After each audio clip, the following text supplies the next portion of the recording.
যেমন আজকে সিলেট শহর পুরাটাই খেলার ভিতরে ছিল। কেউ স্টেডিয়ামে যেয়ে দেখছে আর কেউ ঘরে বসে দেখছে। আমার মনে হয় জুমায়ও উপস্থিতি কম ছিল। যুবক, তুমি খেলা দেখছো সারাদিন, তাই না? কিন্তু কার চোখ দিয়া? যেই চোখ দিয়া দেখছি ওই চোখও আল্লাহর দেওয়া। বলে বলে যে উৎফুল্ল হইছি, উৎফুল্ল তো বোঝো। বলে বলে চিৎকার দিছি না, এই চিৎকার দেওয়ার শক্তিটাকে দিছে।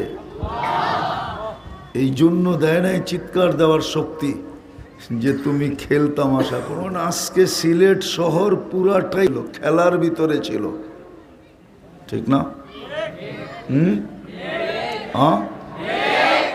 কেউ স্টেডিয়ামে যেয়ে দেখছে আর কেউ ঘরে বসে দেখছে। আমার মনে হয় জুমায়ও উপস্থিতি কম ছিল। জুমায়ও উপস্থিতি কম ছিল। খেলার জন্য তোমার অস্তিত্ব না। তুমি আর আমি সৃষ্টির সেরা খেলার জন্য না। খেলার জন্য যদি হইতো তাহলে মানুষ সৃষ্টির সেরা হইতো তো হইতো কেন? আমি যুক্তি দিয়ে বুঝাইতে চাইতেছি। সব সৃষ্টিকে তো আল্লাহ সৃষ্টি করলেন পানি থেকে, মানুষকে সৃষ্টি করলেন নিকৃষ্ট পানি থেকে। একটা শব্দ যোগ আছে, সব সৃষ্টির ভিতরে শুধু একটাই শব্দ আছে, পানি।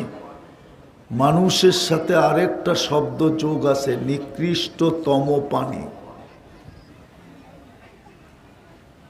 যদি খেলার জন্যই হইতো তাহলে আমাকে সৃষ্টির সেরা কেন অস্তিত্ব দিতেন? খেল তামসাই যদি হইতো, খেলাই যদি উদ্দেশ্য হইতো তাহলে আমাকে কুদরতি হাতে কেন বানাইতেন? খেলার জন্যই যদি হইতো তাহলে আমাকে সৃষ্টির ভিতরে সবচেয়ে সুন্দর কেন বানাইতেন? এতটুক বিভক্ত যুবকদের থাকার কথা। যে ক্লাস 5 পর্যন্ত পড়ছে ওরও এতটুকু বিবেক থাকার কথা যে তাইলে আমাকে সৃষ্টির ভিতরে সবচেয়ে সুন্দর কেন, বিউটিফুল কেন করতেন? যদি খেলার জন্যই হইতো তাহলে আমার গঠনটা সৃষ্টির ভিতরে সবচেয়ে সুন্দর কেন হইতো? যদি খেলার জন্যই হইতো তাহলে দুনিয়ার আধিপত্যটা আমাদেরকেই কেন দিতেন? দুনিয়ার আধিপত্যটা তো আমাদেরকে দিলেন। আমরা যতটুকু এই মাটির উপরে, এই মাটি দ্বারা উপকৃত, বা যতটুকু আমরা মাটি দ্বারা আমরা ব্যবহার করি, কোনো সৃষ্টি এতটুকু ব্যবহার করে না, উপকৃত না। তাহলে দুনিয়ার আধিপত্যটা আমাকে কেন দিত? যদি খেলার জন্যই হইতো তাহলে ফেরেশতা আমার সেবায় কেন নিয়োজিত হইতো? ফেরেশতা তো আমাদের সেবায় নিয়োজিত। যদি খেলার জন্যই হইতো তাহলে বৃক্ষ আমার জন্য কেন ফল দিত? নদী আমার জন্য কেন মাছ দিত? জমিনের নিচ ভিতর আমাকে কেন খনিজ দ্রব্য দিত? বুঝা গেল আমি খেলার জন্য না।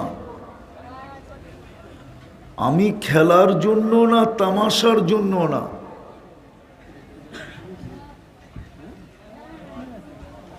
এই জন্যই তো প্রথম কথার শুরু ছিল যে হিসাব দিতে হবে। হ্যাঁ, যুবক, তুমি খেলা দেখছো সারাদিন, তাই না? কিন্তু কার চোখ দিয়া? এটার ভিতরে ক্যামেরা ফিট করছে কে? কয়টা ফিট করছে? এক এক চোখে 13 কোটি করে, 2 চোখে 26 কোটি ক্যামেরা। 26 কোটি ক্যামেরা দিয়ে দেখছো তুমি।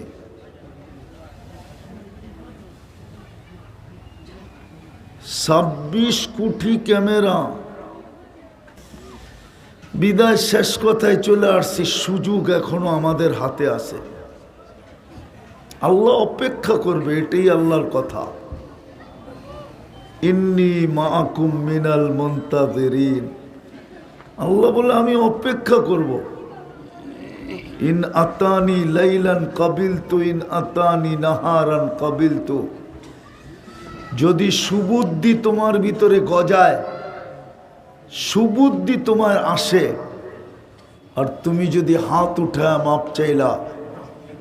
এই জন্যই তো আদম আলাইহিস সালাম বলতেছিলেন যে একটা ভুল করলাম, 350 বৎসর কাদাইল, তারপরে মাপ করলো। উম্মতে মুহাম্মদীর সাথে আল্লাহর এতটুকু ভালোবাসা যে সারা রাত্র গুনাহ কইরা যদি সকালে মাপ চায় তো মাপ কইরা দেন, সারা দিন গুনাহ কইরা যদি রাত্রে মাপ চান তো মাপ কইরা দেন।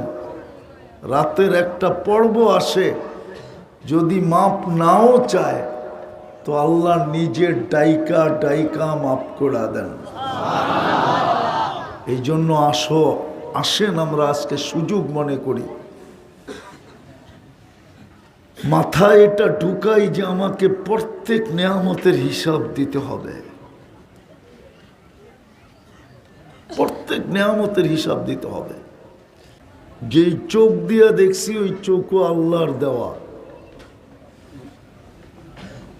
বলে বলে যে উৎফুল্ল হইছি, উৎফুল্ল তো বোঝো, বলে বলে চিৎকার দিছি না, এই চিৎকার দেওয়ার শক্তিটাকে দিছে। এই জন্য দেয় নাই চিৎকার দেওয়ার শক্তি যে তুমি খেল তামাশা করবে।